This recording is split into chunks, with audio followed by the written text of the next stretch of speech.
Well, we're kind of in a situation here where we're both finite and infinite. Um, Finite because we are infinite.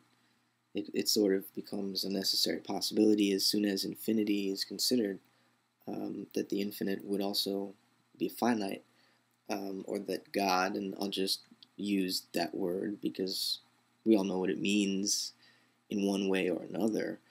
Um, God can become unconscious and incarnate or involute as a material world, and the Judeo-Christian uh, esoteric tradition would talk about this in terms of Sophia and uh, God the Father being somehow divorced, their marriage failing, or their having to separate, such that Sophia became the material world while God remained a distant and transcendent overseer. And in a sense, they both forgot one another, but through this evolutionary process, which follows the involutionary forgetting, the evolutionary remembrance is matter's rise back to God. Sophia's attempt and God's attempt to reconcile their failed marriage, and from what at the beginning would have seemed like a hopeless parting of ways, somehow miraculously reverse their destiny and reunite. And that seems to be what this struggle for existence is. So, there's definitely some suffering, there's some struggle, and when we talk about evolution, we should also mention Darwin. As much as I've liked to criticize the Darwinian picture of evolution in so many of my videos, he was obviously giving us an important perspective,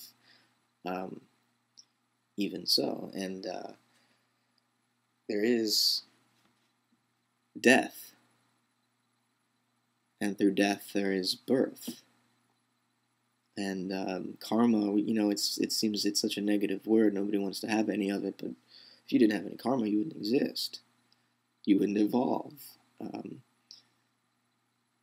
Shiva is creation and destruction, and you can't have one without the other. And so you can almost think of involution as just this very blissful experience. It's just totally letting go, totally relaxing.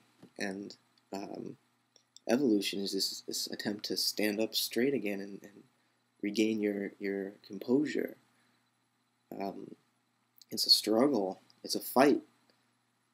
But somehow both of these principles paradoxically exist at once, as our finite evolutionary endeavors, our solitary spiritual journeys, and as our infinite, already whole participation in a divine unfolding, not as a separate me, but as a single we.